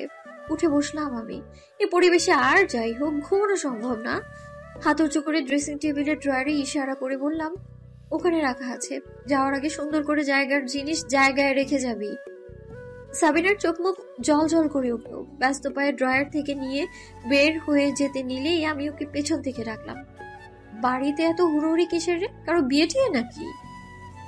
ছোট চাচা জানের শ্বশুর বাড়ির লোকজন আসবে শুনলাম, এই প্রথম আসছে কিনা তারা? আমি মাথা ঝুলালাম, একটু মুখে বললাম, যা এখন দরজা চাপিয়ে দিবি। আমি আবারও চিত হয়ে শুয়ে পড়লাম। সাবিনা চলে গেল, কিন্তু দরজাটা চাপালো না। আমি ফুস করে নিঃশ্বাস ছাড়লাম। এসব অদ্ভুত প্রাণীদের মাঝে আমি কিভাবে ফেসে গেলাম? আমার মতো স্বাভাবিক মানুষের জন্ম হওয়া উচিত ছিল একটা স্বাভাবিক ঘরে। এত অবিচার কিভাবে হলো আমার সাথে? রুমের জানালাটা বন্ধ, অন্ধকার হয়ে আছে চারপাশ। বাইরের আলো অল্প স্বল্প প্রবেশ করছে বারান্দা ভেজানো দরজার ফাঁক থেকে। উঠে যেয়ে জানালাটা খুলতে ইচ্ছে করছে না। ইস, সাবিনাকে বললেই হতো জানালাটা খুলে দিতে। ঘন্টা খানেক পর নিচে নামলাম। নিজান চাচা বালতি হাতে দৌড়াদৌড়ি করছেন। বাড়িঘর ঘষা মাজা করা হচ্ছে, বুয়া পান বানাচ্ছে, হয়তো বাবুর্চিদের জন্য। দেখলাম ভাবি টেবিলে খাবার দিচ্ছে। আমি চেয়ার টেনে বসতে বসতে বললাম, সে কি, এখনো কেউ নাস্তা করেনি? ভাবি প্লেটে লুচি তুলে দিয়ে বললেন, 2 টেবিলের নাস্তা শেষ হয়েছে, এটা 3য় টেবিল। তুমি, মা আর বড় চাচিমা বাকি আছো, বাকি সবাই খেয়ে নিয়েছে। আমি তো বাপু লুচি ভাজতে ভাজতেই খেয়ে নিয়েছি, নয়তো ঘ্রাণে পরে আর খাওয়ার রুচিই থাকে না। আমি ছোলার ডাল দিয়ে লুচি মুখে পুরে নিয়ে বললাম, আমায় 1 কাপ চা করে দিবে, মাথাটা যা ধরেছে না। এখন হবে না গো, চুলা ফাঁকা নেই, 1 ঘন্টা পরে খেও। আমার ঘরে বাম আছে, লাগাবে, বেশ কাজ করে। তোমার ভাই ইন্ডিয়া গেলে যখন, তখন আনলো। আমি 3টা লুচি খেয়ে উঠে গেলাম। রান্নাঘরের দিকে যেতে যেতে বললাম, ওসব মালিশ করে লাভ নেই, আমার অসহ্য লাগে। 1 কাপ চা যথেষ্ট আমার জন্য। রান্নাঘরে সত্যিই চুলা ফাঁকা নেই। মা পায়েসের জন্য দুধ জাল দিচ্ছে। বড় চাচিমা জর্দা ভাত রান্না করছে। অন্য চুলায় গরম তেলে লুচি করা হচ্ছে। আমি চোখ ছোট ছোট করে বললাম, এত লুচি দিয়ে কি হবে, সবার খাওয়া তো শেষ নাকি? সেজমা আঁচলে মুখ মুছে জবাব দিলেন, ঘরের লোকদের খাওয়া শেষ, বাইরে যারা কাজ করছেন তাদের জন্য এগুলো। তোর বাপ চাচাদের ঢং দেখলে বাঁচি না। কাজ করতে আসা লোকদেরও তাদের গরম গরম লুচি খাওয়াতে হবে। বলি, তারা কেন হেসেলে এসে লুচি বানাচ্ছে না? এত লোকের নাস্তা বানিয়ে সেজমা ক্লান্ত, তাই এখন সেসব কথায় বাপ চাচাদের সাবান ছাড়াই ধুয়ে দেবেন। আমি আর আগুনে ঘি ঢাললাম না। মায়ের গা ঘেঁষে বসলাম। মা ঘেমে চুপচুপে অবস্থা, যদিও টেবিল ফ্যান চলছে, কিন্তু গরম কমার নাম নেই। অনুভব করলাম মায়ের ঘামের গন্ধ আমার বিরক্ত লাগছে না। এই ঘামের গন্ধটাও কেমন আপন, একটু বেশিই আপন। কি হয়েছে, এই গরমে বসে আছিস কেন? আমি মায়ের আরো গা ঘেঁষলাম। নিচু গলায় বললাম, ঘুম হয়নি, মাথা ব্যথা করছে খুব। বাইরে যা, দেখ তোর বাপ চাচারা কি করছে। দুধটা জাল হয়ে গেলে আমি চা করে দিচ্ছি। এখান থেকে বের হ, গরমে মাথা বেশি ব্যথা করবে। আমি নড়লাম না। আরো 2 মিনিট ওভাবেই বসে রইলাম। কতদিন মাকে এভাবে জড়িয়ে ধরে থাকা হয় না। বাড়িতে আসার পর মায়ের সাথে বসে 1 কাপ চা খাওয়ারও সুযোগ হয়নি। আমার না যেতে দেখে বড় মা ধমক দিল, তুই এখনো বের হলি না কেন রে অদ্রি? এই গরমে অসুস্থ হয়ে পড়বি, তারপর আরেক জ্বালা। এইখানে বসে মায়ের প্রতি অত ভালোবাসা দেখানো লাগবে না, যা এক্ষুনি। মেহমান এলেন বেলা গড়িয়ে। আসার পথে গাড়ি নষ্ট হয়ে যাওয়ায় এতটা দেরি হলো। তাদের আপ্যায়নে কোনো ঘাটতি রাখা হলো না। আমি সেদিকে খুব একটা গুরুত্ব দিলাম না। সারাটা সময় ঘরে দরজাটা আটকেই পড়ে রইলাম আমি। মা এসে কয়েকবার ডেকে গেলেন অতিথিদের সাথে দেখা করার জন্য। আমি সোজা মানা করে দিলাম। তা শুনে ছোট চাচি বিরক্ত ধরা গলায় বললেন, এ কেমন শিক্ষা তোমার আদ্রিতা? মেহমানদের সাথে 2-1টা কথা বলাও কিন্তু শিক্ষার অংশ। এভাবে অহংকার নিয়ে দরজা আটকে বসে থাকলে সেটা বেদবি ছাড়া আর কিছুই বলা যায় না। এসব শুনেও জবাব দিলাম না। তবে বড় চাচিমা তাকে ধমক দিলেন। আমি নীরবে রুমে বসে রইলাম। 2 দিন বাদে রাজশাহী ফিরে যাব। এখন বাড়িতে ঝামেলা করার ন্যূনতম ইচ্ছে নেই আমার। এই 2টো দিন শান্তিতে কাটাতে চাই। রাজশাহী আমার প্রেমের শহর, আমার বিরহের শহর, যত্নে গড়া আবেগকে শূন্য হতে দেখার শহর আমার। আবার যখন ও শহরে পা রাখবো, তখন কি তার সাথে দেখা হবে? দেখা হবে কি তার সেই ঝাঁকড়া চুল আর গা কাঁপানো হাসি? আমার হৃদয় মুচড়ে ওঠে। স্বল্প সময়ে ভালোবেসে ফেলা পুরুষটির জন্য হৃদয় কেঁদে ওঠে আমার, দুর্বল করে দেয় আমায়। আমি কিভাবে একই শহরে তাকে অনুভব করে টিকে থাকবো? আমার চোখ থেকে জল গড়ায়, গলা গাল ভিজে যায় আমার। কেবল আমার হৃদয়টা শুকিয়ে জলের জন্য ছটফট করতে থাকে।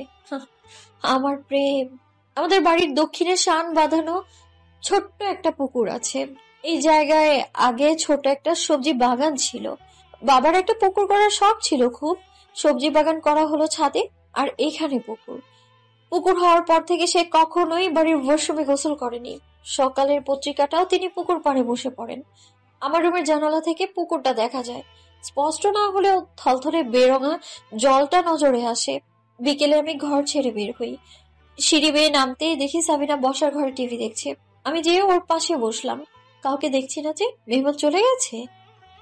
চাচির বাপের বাড়ির সকলে চলে গেছে। চাচি আর ছোট চাচা যান গেছেন তাদের বাড়ি পর্যন্ত তুলে দিতে।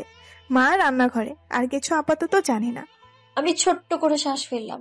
বললাম, তোর পড়াশোনা কেমন চলছে? সাবিনা ছোট করে জবাব দিল, খারাপ না। হাত খরচ লাগলে বলিস আমায়। আতিফ ভাইয়ের মাসের শুরুতেই 2000 দেন, তাতেই চলে। তুমি কিভাবে চলো? ভাই বলল তুমি নাকি তার থেকে হাত খরচ নাও না। আমি হাসলাম, বললাম, টিউশন করি একটা, ও দিয়ে চলে যায়। সাবিনা বিজ্ঞদের মতো মাথা ঝাঁকালো, পুনরায় টিভি দেখায় মনোযোগ দিল। আমি উঠে পড়লাম। বাড়ি থেকে বের হয়ে পুকুর পাড়ের দিকে পা বাড়ালাম। এখানে আসা হয় না আমার তেমন।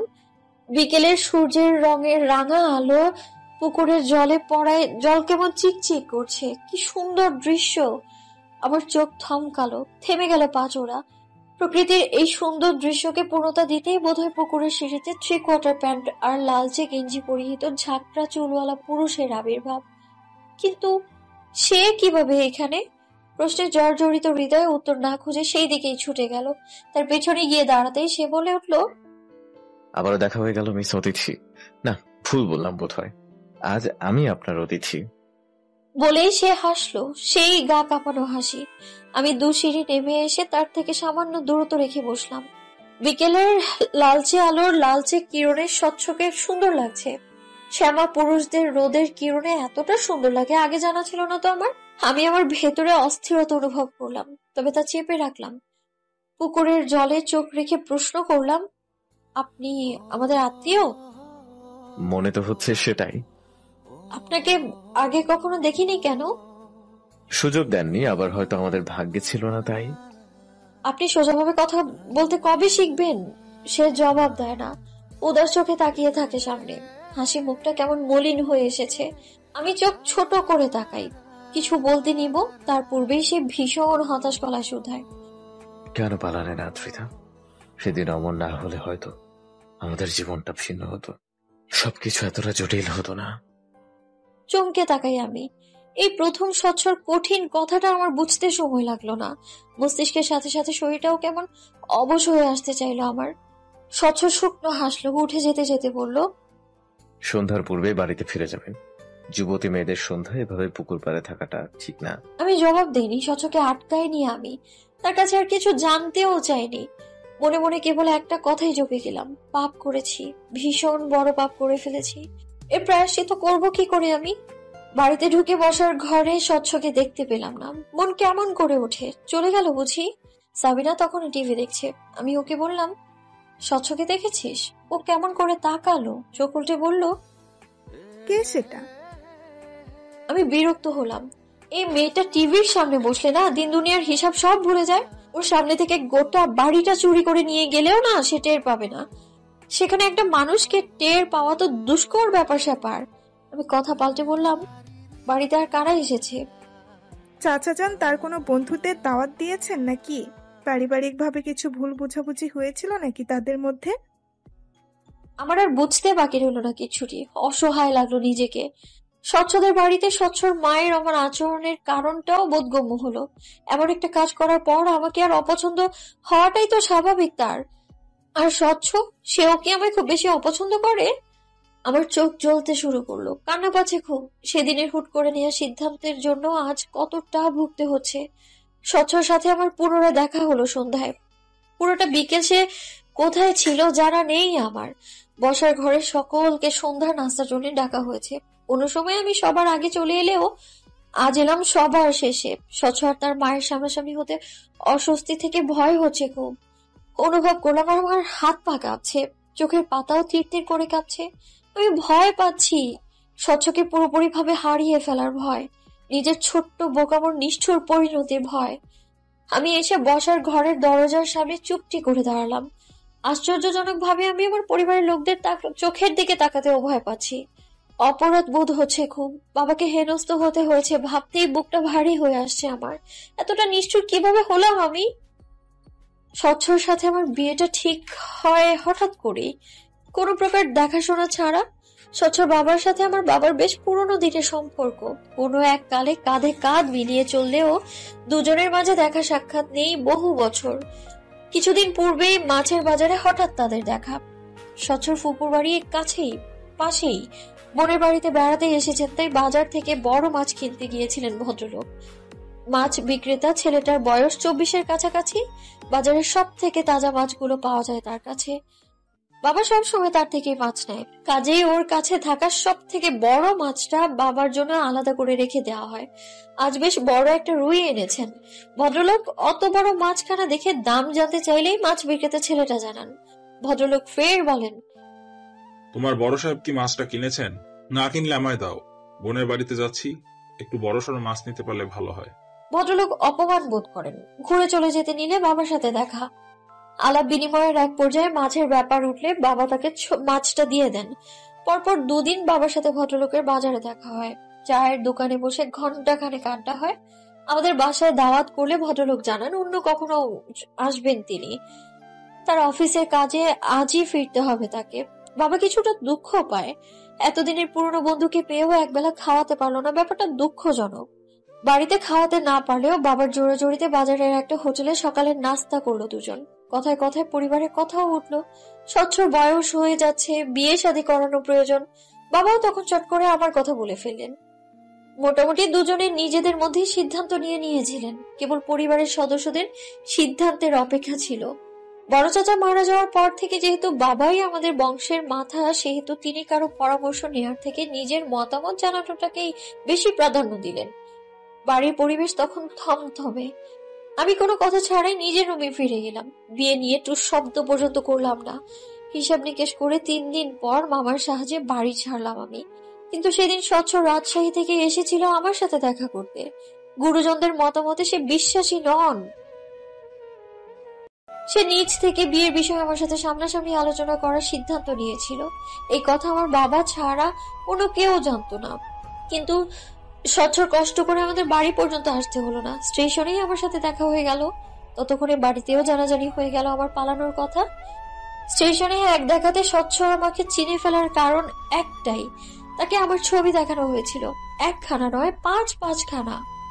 বর্তমানে স্বচ্ছ বাবাকে এই প্রথম দেখলাম আমি। চেহারার গড়ন পুরোটাই স্বচ্ছ তার বাবার থেকে পেয়েছেন। স্বচ্ছর একটা বোন আছে, নাম স্নিগ্ধা। বয়সের দিক থেকে হিসেব করলে আমার ছোট হবে সে। ওদের বাড়িতে যখন গিয়েছিলাম তখন দেখা হয়নি আমাদের। মেয়েটা মিষ্টি, চেহারার ধরন অনেকটা স্বচ্ছর মায়ের মতো, গায়ের রংটাও তার মতোই। মেয়েটা 2-1 পলক আমায় দেখে চোখ ফিরিয়ে নিল। অস্বস্তি হলো আমার। পছন্দ হয়নি নাকি? বলছিলাম কিছু ভুল বুঝাবুঝি হয়ে গেল মাঝখানে, এখন সেটা নিজেদের মধ্যে গুছিয়ে নেওয়া ভালো। কি বলিস ইমতিয়াজ?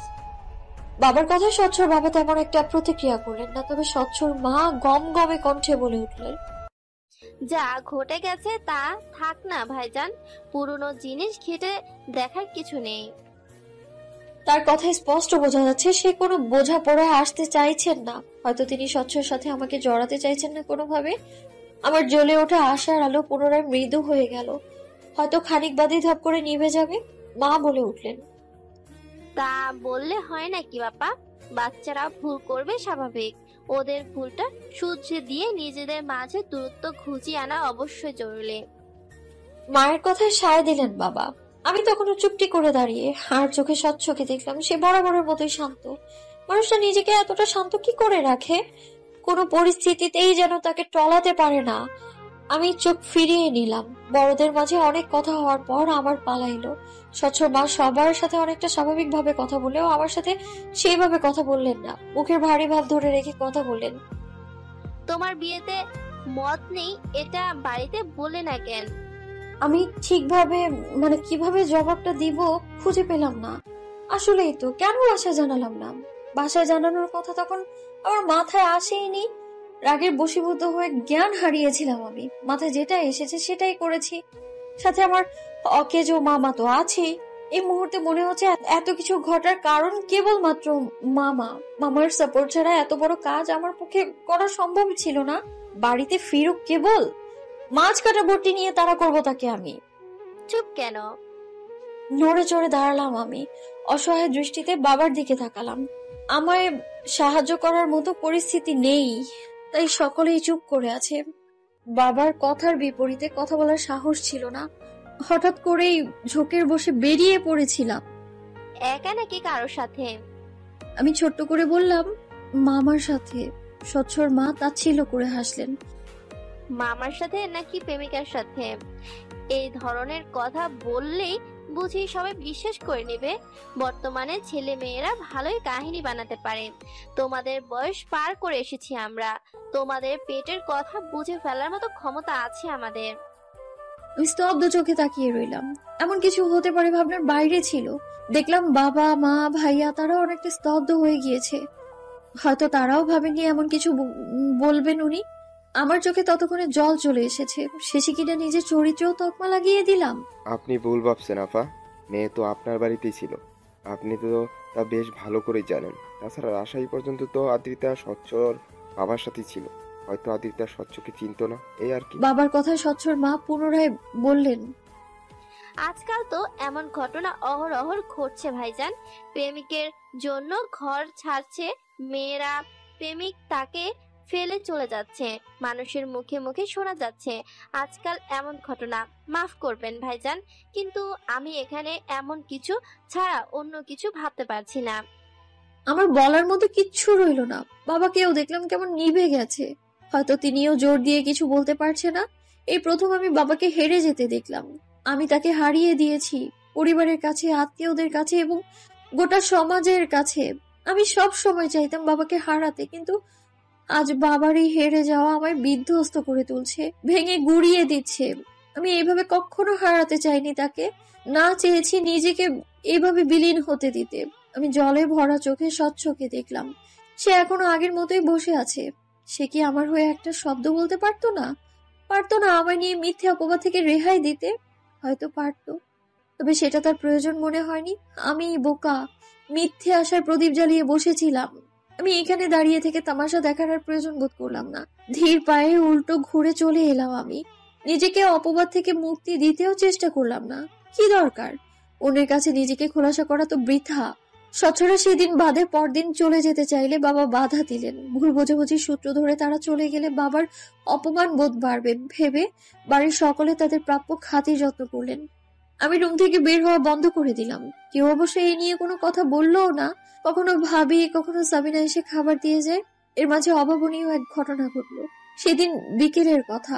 কোনো কাজ না থাকায় অধিকাংশ সময় আমি ঘুমিয়েই কাটাই। ঘুমে কোনো ক্লান্তি নেই আমার। আমি যখন তখন ঘুম থেকে উঠে বারান্দায় বসে বইয়ের পাতা উল্টাচ্ছি। হঠাৎ দরজায় ঠক ঠক শব্দ। আমি বইয়ে নজর রেখেই বললাম, আয়। ভেবেছিলাম সাবিনা এসেছে। এমন সময় সাবিনা ছাড়া অন্য কারো আসার কথা না, কিন্তু কেউ এলো না। পুনরায় ঠক ঠক শব্দ। আমি কপালে ভাঁজ ফেলে উঠলাম। খানিকটা বিরক্ত হয়েছি বই কি, দরজা লক করা নেই, অযথা নক করার কি প্রয়োজন? উঠে গিয়ে দরজা খুলতে খানিক চমকালাম। স্বচ্ছ দাঁড়িয়ে, পাশে স্নিগ্ধা। এরা দু ভাই বোন আমার দরজার সামনে কি করছে? আশ্চর্য। বিকেলের মৃদু আলোয় পুকুরের পানি বেশ শান্ত ও উজ্জ্বল লাগছে। বাঁধানো পাড় জুড়ে লুটিয়ে আছে বাদাম গাছের লালচে সবুজ পাতা। রোজ নিয়ম করে ঝাড় দেওয়ার পরেও তাদের খুঁজে পাওয়া যায় শান্ত পুকুরের জলে এবং তার পাড়ে। গতকাল মায়ের আচরণের জন্য দুঃখিত। স্বচ্ছর কথায় মৃদু হাসলাম। দৃষ্টি স্থির রেখে লঘু গলায় বললাম, এটা বলতেই ডেকেছেন বুঝি? ঠিক তা নয়। তাহলে? স্নিগ্ধা আপনার সাথে পরিচিত হতে চেয়েছিল। তাছাড়া আমি সত্যি মায়ের আচরণের জন্য সরি ফিল করছিলাম। কথা বলে যদি সবটা ক্লিয়ার করা যেত। আমি মাথা ঘুরিয়ে পাশ ফিরলাম। জড়সড় হয়ে মেয়েটা স্বচ্ছর পাশ ঘেঁষে দাঁড়িয়ে আছে। চোখের দৃষ্টি এলোমেলো। মেয়েটা নিশ্চিত কারোর সাথে সহজভাবে মিশতে পারে না। পরিস্থিতি ভিন্ন হলে হয়তো আমি নিজেই ওর হাত টেনে পাশে বসিয়ে গল্প জুড়ে দিতাম, কিন্তু এখন সেসব কেবল দিবা স্বপ্ন। আমাদের মাঝে বিশাল এক পাহাড় তৈরি হয়েছে, যা পার হওয়া সম্ভব নয়। আমার পরিচয় দেওয়ার নতুন কিছুই নেই। আপনার মা গতকাল যা বলেছেন তো যথেষ্ট আমায় জানতে। আমার এমন কথায় স্বচ্ছ খানিক রাগলো বোধ হয়। তার শীতল চোখগুলো কেমন কঠিন হয়ে উঠলো, গলার স্বরও খানিকটা কঠিন হলো। মায়ের আচরণের জন্য দুঃখিত আদ্রিতা। সবসময় সব কথা আঁকড়ে ধরে বসে থাকলে চলে না, কিছু সময় তা যেতে দিতে হয়। আশা করছি আপনি সেসব ভুলে যাবেন। আমার এত হাসি পেল, আমার এতটা অপমান করার পর বলছে সেসব ভুলে যেতে। এটাই কি সেই স্বচ্ছ যার প্রতিটা কথা আমি নতুন ভাবে আকৃষ্ট হতাম? এটাই কি সে যাকে আমি অন্য 10টা পুরুষের থেকে ভিন্নভাবে আবিষ্কার করেছিলাম? আমার আবিষ্কার করা সেই অতুলনীয় মানব পুরুষটির সাথে এই পুরুষটির কোনো মিল পেলাম না। একই দেহে যেন দুটো সত্তা খুঁজে পেলাম আমি, যার একজন অতুলনীয় ব্যক্তিত্বের অধিকারী আর অন্যজন মায়ের হাতের ছোট্ট পুতুল। আমি বড় করে শ্বাস ফেলে ঘুরে দাঁড়ালাম, মুচকি হেসে বললাম, আমায় মনে রেখেছেন তার জন্য ধন্যবাদ। গতকালের পর আপনার দেখা পাবো আমি ভাবিনি। এখন যাওয়া যাক, মা নাস্তা রেডি করেছে আপনাদের জন্য। কথা শেষ করে দুপায়ে এগোতেই পেছন থেকে স্বচ্ছ বলে উঠল, পালিয়ে যাচ্ছেন? আমি হাসি মুখে জবাব দিলাম, কোনো অন্যায় করিনি আমি, তাই পালানোর প্রশ্নই আসছে না। আমি আপনায় এড়িয়ে যেতে চাইছি। আমি এভাবে বলবো তা হয়তো স্বচ্ছ বুঝতে পারিনি, কাজেই কিছুটা হেনস্থ হলো বলে মনে হলো আমার। আর যাই হোক, ছোট বোনের সামনে কোনো মেয়ে এভাবে বললে সম্মানে আঘাত আসবে, এটাই স্বাভাবিক। বসার ঘরে আসতেই দেখলাম স্বচ্ছর বাবা মা দুজনেই সেখানে। আমার পিছু পিছু স্বচ্ছ স্নিগ্ধাকে দেখে স্বচ্ছর মায়ের কপাল কুঁচকে এলো। বাবা আমায় বললেন, কোথায় গিয়েছিলে? আমি স্বাভাবিকভাবেই জবাব দিলাম, পুকুর পাড়ে। বাবা এবার স্বচ্ছর দিকে তাকিয়ে স্বচ্ছকে ইশারা করে বললেন, তোমরা? ওখানেই ছিলাম, আদ্রিতার সাথে কথা বলছিলাম। আমি নির্বিকার দাঁড়িয়ে রইলাম। স্বচ্ছকে দেখেও মনে হলো না সে খুব একটা চিন্তিত, তবে স্বচ্ছর মা চুপ থাকলেন না। তিনি চুপ থাকবেন এমনটাও আমি আশা করিনি অবশ্য। কাল সব ক্লিয়ার হয়ে যাওয়ার পর আর কি কথা তোমাদের? যা হয়েছে তা হয়েছে, ফের এমনটা যেন না হয়। আমি ভেবেছিলাম স্বচ্ছ হয়তো বাধ্য ছেলের মতো মাথা নাড়িয়ে বলবে, আচ্ছা তুমি যা বলবে, কিন্তু সে আমায় আশ্চর্য করে দিয়ে বলে উঠল, আদ্রিতার সাথে আমি কথা বলতে চাই ক্লিয়ারলি। অনেক কিছু ক্লিয়ার করার আছে। আজ চেয়েছিলাম কিন্তু তিনি আমায় সময় দেননি। কালকের ঘটনার পর তিনি কিছুটা অস্বস্তিতে আছেন, তাই আমি তাকে নিজেকে সামলে নেওয়ার সময় দিচ্ছি। নেক্সট টাইম এই সুযোগটা আমি আর তাকে দিব না। স্বচ্ছ বড় বড় পা ফেলে বেরিয়ে গেল বাড়ি থেকে। বসার ঘরের প্রতিটা মানুষের চোখ কপালে। এদিকে আমি তব্দা মেরে দাঁড়িয়ে আছি। স্বচ্ছ কথাগুলো কাকে বলল? সে কি আমায় হুমকি দিয়ে গেল, তবে এতগুলো মানুষের সামনে? তবে স্বচ্ছর মায়ের ফ্যাকাশে মুখ দেখে কেমন যেন শান্তি লাগলো আমার। নিশ্চিত ছেলে হাত ফসকে বেরিয়ে গেছে ভেবে আফসোস করছে, করুক। তবে ওনার হাত ফসকে বেরিয়ে যাওয়া এই ছেলেকে আমি বিয়ে করছি না। ভোর থেকেই গুড়ি গুড়ি বৃষ্টি হচ্ছে, পরিবেশ শীতল। ফ্যান চালিয়ে গলা সমান ব্ল্যাঙ্কেট জড়িয়ে শুয়ে আছি। ভাবি দুবার এসে ডেকে গেছেন। এ বাড়ির 1 নাম্বার আসামি বাড়ি ফিরে এসেছেন সকাল সকাল। বসার ঘরে তাকে নিয়ে বিচার বসেছে, আমাকেও সেই বিচারে অংশ নিতে ডাকা হচ্ছে। আমি আপাতত সেই মুডে নেই। আমি উঠলাম আরো ঘন্টা 3 ব্যবধানে। নিচে নেমে দেখি ততক্ষণে সকালে নাস্তা করা শেষ। বাবা বাজারের পথে গিয়েছেন, মা চাচিরা দুপুরে রান্নার তোড়জোড় করছে, ভাবি ভাইয়ার জন্য টিফিন গুছিয়ে দিচ্ছেন। স্বচ্ছরা ফিরে গেছে 2 দিন হলো। ফিরে যেয়ে আমার সাথে যোগাযোগের কোনো চেষ্টা করেনি স্বচ্ছ। আমিও সেসব নিয়ে খুব একটা ভাবছি না। একদম যে ভুলে বসেছি তা বলে ভুল হবে। আমার প্রথম দেখা সেই নজর কাড়া ব্যক্তিত্ব সম্পন্ন স্বচ্ছকে ভেবে প্রায় উদাস হই আমি। কাউকে এতটা আপন ভেবে ভুলে যাওয়া বুঝি এতটাই সহজ? ভাইয়া নাস্তা করেনি? আর করতে পারলো কই, এ বাড়িতে উঠতে বসতে বৈঠক ডাকা হয়। ঘুম থেকে উঠেই বৈঠকে বসতে হয়েছে। এদিকে অফিস টাইম হয়ে এলো বলে কোনো রকম গোসল সেরে তৈরি হয়ে নিচ্ছে। আমি অ্যাপলে কামড় বসিয়ে মাথা নাড়ালাম। কথা সত্যি।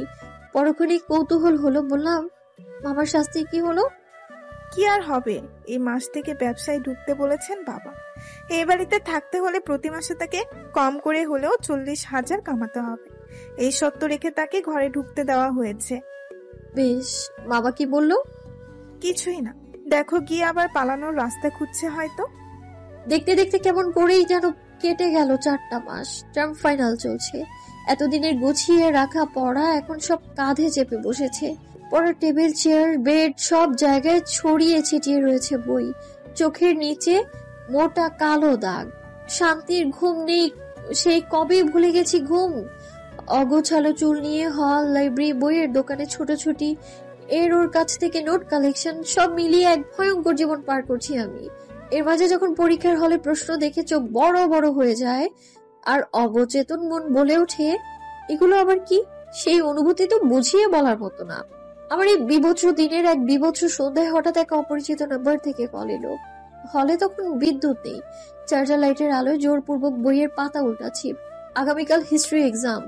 সিলেবাস ভীষণ লম্বা, হাতে সময় অল্প। এটা পাশ করে যেতে পারবো কিনা সন্দেহে আছি। এর মাঝে অপরিচিতের কল বিরিয়ানির মাঝে এলাচের মতো লাগলো আমার। আমি যথাসম্ভব এড়িয়ে গেলাম, কিন্তু কতক্ষণ একাধারে বেজেই চলেছে।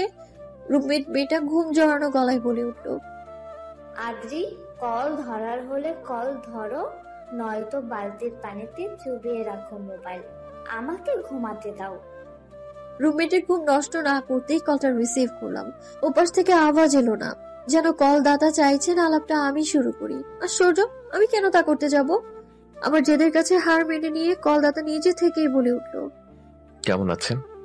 হাই হ্যালো ব্যতীত সরাসরি কেমন আছেন প্রশ্ন করা ব্যক্তিটার কণ্ঠস্বর আমি চট করে ধরে ফেললাম। এতদিনে এই মানুষটাকে আমি প্রায় ভুলেই বসেছিলাম। জীবনের এত সমস্যার মধ্যে হৃদয়ে আটকে থাকা ব্যথাটা লঘু হয়ে এসেছিল। তবে আজ কেন আবার তাকে সাড়া দিতে হলো? আমি ভাবনাগুলোকে পাশে রেখে উত্তর করলাম, বেশ ভালো, আপনি? আমার এক মুহূর্তের জন্য মনে হলো লোকটা ব্যর্থ প্রেমিকদের মতো ভাঙা গলায় উত্তর দিবে, যেমনটা রেখেছেন। মনে মনে কড়া কিছু উত্তর সাজিয়ে রাখলাম। হৃদয় ভাঙা প্রেমিকদের মতো আচরণ করলেই তাকে ছাই মাটি দিয়ে ধুয়ে দিব একদম। কিন্তু মানুষটা সর্বদাই আমার চিন্তার থেকে কয়েক শত হাত দূরে দাঁড়িয়ে থাকে। তিনি আমার কথায় স্বল্প হাসলেন বোধ হয়, বেশ ঝরঝরে গলায় শুধালেন, যতটা আশা করেছিলাম তার থেকে অনেকটাই বেশি চমৎকার আছি। তার এই চমৎকার থাকার বিষয়টা আমার পছন্দ হলো না। পরীক্ষার পড়া অব্যাহত রেখে আমি নিশ্চয়ই তার চমৎকার থাকার কথা জানতে বসিনি, কিন্তু ভদ্রতা বজায় রাখতে মুচকে হেসে বললাম, বাহ, বেশ তো। তো হঠাৎ কি মনে করে কল করলেন? 2 মাস যাবৎ দেশের বাইরে ছিলাম। ব্যস্ততার মাঝে 2-1 মিনিটের জন্য আপনি বিরক্ত করতে চাইনি, তাই আপনার সাথে যোগাযোগ করা হয়নি। আজ ফিরেছি দেশে, এখনো বাসায় পৌঁছাতে পারেনি।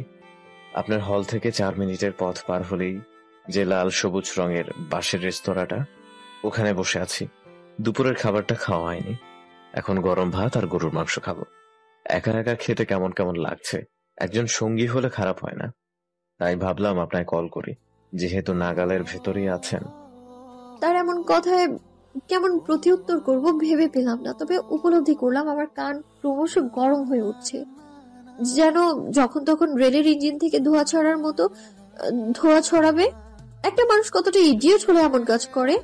বিগত 4 মাস যোগাযোগ না করে আজ হঠাৎ করে কিনা গরম ভাত আর মাংস খেতে আহ্বান করছে। সিরিয়াসলি?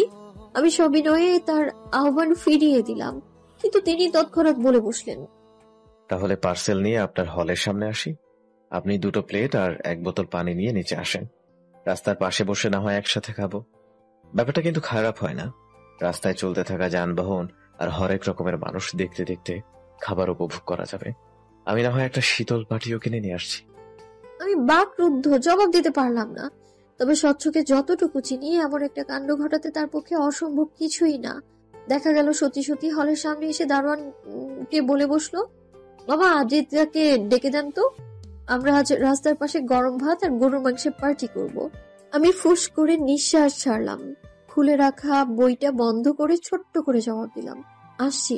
ঘড়ির কাঁটায় সন্ধ্যা 7টা। আমি আমার পরনের জামা পরিবর্তন না করে চুলগুলো হাত খোপা করে বেরিয়ে পড়লাম। পায়ে সবসময় পরার একজোড়া স্যান্ডেল। এই অবস্থায় যখন রেস্তোরাঁয় পৌঁছলাম তখন আমার চোখ আকাশে। আমি এইভাবে বের হয়েছিলাম স্বচ্ছকে হতাশ করতে, কিন্তু স্বচ্ছকে দেখে আমি নিজেই হতাশ। সাদা রঙের ফর্মাল শার্টের সাথে ট্রাউজার এবং পায়ে একজোড়া স্যান্ডেল, গলায় এখনো টাই ঝুলছে, পাশে বিশাল লাগেজ। আমি থতমত খেয়ে তাকিয়ে আছি তার দিকে। আমায় দেখতে পেয়ে সে ঝলমলে হাসলো, বলল, মাত্রই চেঞ্জ করেছি। গেঞ্জিগুলো লাগেজের অনেক ভেতরে রাখা, তাই শার্টটা চেঞ্জ করতে পারিনি। আমি না চাইতেও ফিক করে হেসে ফেললাম। চেয়ার টেনে বসতেই তিনি বললেন, অনেক দেরি করে ফেলেন আদ্রিতা, ক্ষুধায় আমি সবকিছু অন্ধকার দেখছি। খাবার শেষ করে না হয় কথা বলবো, এখন খাবারে মনোযোগ দিন। আমি এই প্রথম অসময়ে ভাত খেলাম পেট ভরে। রেস্তোরাঁ থেকে বের হয়ে পায়ে হেঁটেই কাছের এক খোলামেলা পার্কে পৌঁছালাম। পার্কের চারপাশ ঘুরে ভিন্ন রকমের ভাজার দোকান, মানুষের ভিড়ও কম নয়, তাতে কিছুটা ফাঁকা জায়গা দেখে বসলাম আমরা। এখানে আসার পর স্বচ্ছ প্রথম যে কথাটা বললো তা হলো, চটপটের ঘ্রাণ পাচ্ছেন অদ্রিতা? আমার খুব ক্ষুধা পেয়ে যাচ্ছে। আমি নীরবে তার কথা এড়িয়ে গেলাম। লোকটা বড্ড চতুর, কথা বলার প্রসঙ্গ খুঁজতে এলোমেলো কথা বলছে। তার এই এলোমেলো কথার ফাঁদে তো পা বাড়াবো না আমি। আদ্রিতা, শুনছি। এখনো রেগে আছেন? আমি উত্তর করলাম না। স্বচ্ছ খানিক হাসলো। আমি প্রথম যেদিন আপনায় দেখলাম মনে হয়েছিল ফুলের ভেতর থেকে বেরিয়ে আসা এক স্বচ্ছ মানবী। আপনার এই রূপ না দেখলে হয়তো কখনো জানতেই পারতাম না সেই মানবীটা রাগতেও জানে। লেইং যোগ করছেন আপনি স্বচ্ছ? সত্যি বলছি। বেশ, তবে এখন উঠছি, কাল এক্সাম আছে আমার। আমি উঠে দাঁড়ালাম। পা বাড়াতে নিলেই স্বচ্ছ বলে ওঠে, সেদিনের জন্য আমি খুবই দুঃখিত অদ্রিতা। মা কিছুটা মানসিকভাবে অসুস্থ।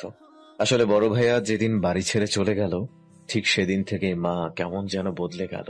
আমায় সবসময় নিজের নজরে নজরে রাখতে শুরু করলো। আমার বাইরে পড়তে যাওয়াও হলো না। ঘরে ফিরতে সামান্য দেরি হলে ভাঙচুর শুরু করত। পাগলের মতো আচরণ করত। হয়তো ভাইয়ার মতো আমাকেও হারিয়ে ফেলার ভয় ঢুকে গেছে তার মনে।